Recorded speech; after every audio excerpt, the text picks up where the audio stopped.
Hi, first graders. I am back to read some more Junie B. Jones. This week we finished Junie B. Jones' one-man band. Today we are starting the next one. It is called Junie B. Jones' Shipwrecked. So we're going to be reading chapter 1 and as much of chapter 2 as we can in the time. Chapter 1 is called Breathing Germs. Friday.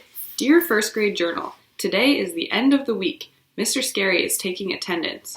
Attendance is the school word for who isn't here today. There are lots of children out sick in room 1. I'm going to count them, I think. I will be back in a minute. Okay, here's a teensy problem I just ran into. Because how can I count the people who aren't here on account of they didn't show up, apparently? Taking attendance is harder than it looks. From Junie B., first grader. I put down my pencil to think about this situation, only I didn't even have time to concentrate hardly, because all of a sudden there was a noise on the other side of the room. I turned my head to look, and splatto! A boy named Roger throwed up on the floor. It was the most disgustingest thing I ever saw. Also, the air did not smell delightful. I quick held my nose and closed my eyes.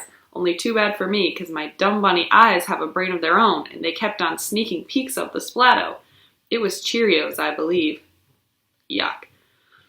Finally, I put my head on my desk and I covered up with my arms. Only just then, more trouble happened, and it's called, a boy named Sheldon couldn't stand the splatto, and so he jumped up from his chair and he ran straight out of room 1.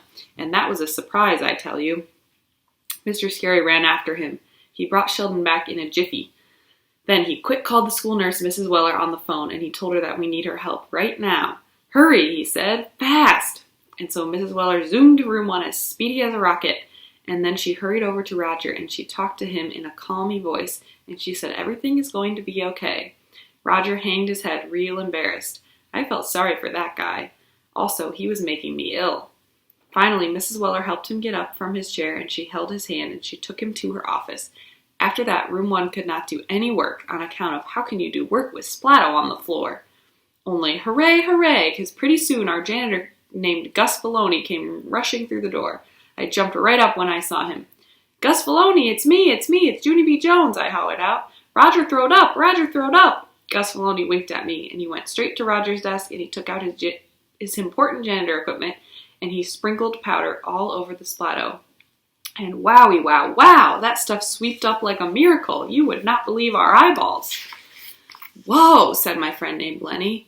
Whoa, said my other friend Jose. That powder is like magic. I sniffed the air. Yes, it is like magic, Jose, I said. Plus, now it smells lemony fresh in here. Other children sniffed too. It does smell lemony fresh, said a girl named Shirley. I wish I had some of that stuff for my mother. She loves to clean up messes. Mine does too, said my bestest friend named Herbert. Then, all of a sudden, Herb springed out of his seat, very excited. Wait, hold it. My mother's birthday is on Sunday, he said. And so that's what I'll get her. I'll get her a tub of that magic powder. What's the name of it, Mr. Baloney, huh? What's it called? What's it called? Gus Filoni's face went kind of funny. He glanced at his eyes at Mr. Scary and then back at Herbert again. Finally, he ran his fingers through his bald hair and he said the name of it. Vomit absorbent, he said kind of quiet. It's called vomit absorbent. At first, Herbert just stood at his desk very frozen. He did not say any words. Then, after a minute, he did a little shiver, and he sat back down. Maybe I'll just draw her a picture, he said. Gus Filoni nodded. Then he packed up his stuff and he waved goodbye to room 1, and Mr. Scary walked him into the hall.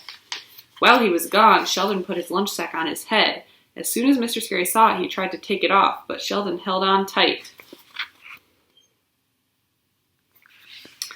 No, don't! I need this, he said. If I stay in here, I won't catch Roger's germs. I raised my eyebrows at that remark. Yeah, only I don't get it, Sheldon, I said. How can you catch Roger's germs? 'Cause Gus Filoni just swept them up in his bucket, remember? Sheldon talked me through his bag. Roger's germs aren't just in the bucket, Junie B., he said. Whenever somebody throws up, their germs shoot out in the air all over the place. Then, if somebody else breathes that same air, those germs can get sucked right up their nose nostrils. I did a little cringe at that information. Then I looked all around in the air, and very slowly I lifted my hand and I closed my nose nostrils. Room 1 watched me. Then, one by one, They closed their nose nostrils too, and so all of us held our noses tight with our fingers, and we didn't breathe for the whole rest of the morning. Chapter 2, Letting Go. It is not easy to hold your nose and eat a sandwich. You cannot swallow good like that, and you can't actually breathe. The reason I know this is because Room 1 kept on holding our noses while we ate lunch. My ears felt blocked when I chewed. I tapped on my friend Herbert. I am not enjoying my cheese sandwich today, I said. Me too, said Herb. I am not enjoying my sandwich too. Plus, I don't even know what I'm eating because I can't taste what's under my lettuce. I thought for a minute. Then I tapped on him again. Yeah, only what if you're eating something you hate, I said. Herb thought too. Then he quick put down his sandwich and lifted up the bread so both of us could see. We leaned our heads in real close. Lenny and Jose leaned their heads in too. Said Jose. This is only a guess, but I'm thinking tuna salad. Lenny shook his head. I'm thinking ham spread. Herb made a face. I'm thinking I'm done, he said. After that, he got out his apple and he tried to take a bite, only he couldn't actually get it in his mouth on account of he was holding his nostrils. Finally, Herbert got frustration in him. I give up, he grouched. Then he let go of his nose and he breathed a big sniff of air. Air, he said. It looked good to do that. I let go of my nostrils and breathed too. Ah, air, I said. Next to me, May's whole mouth came open. She did the cuckoo sign at us. You two are crazy to do that, she said. Dirty, nasty germs are getting sucked up your nose this very minute, I bet.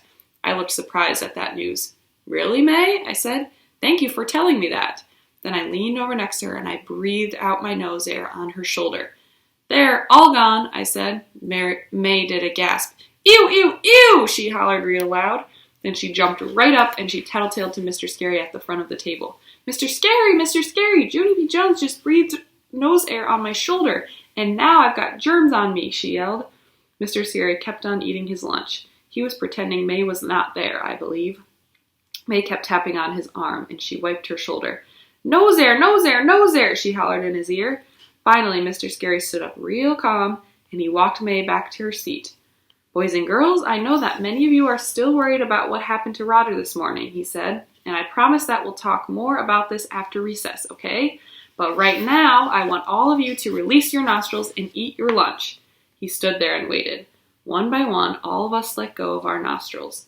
Only not Sheldon. Instead, Sheldon ducked his head under the lunch table, and he said he was looking for his pickle. I peeked at him under there. He was hiding under his napkin, holding his nose. That's the end of Chapter 2. Come back tomorrow for Chapter 3.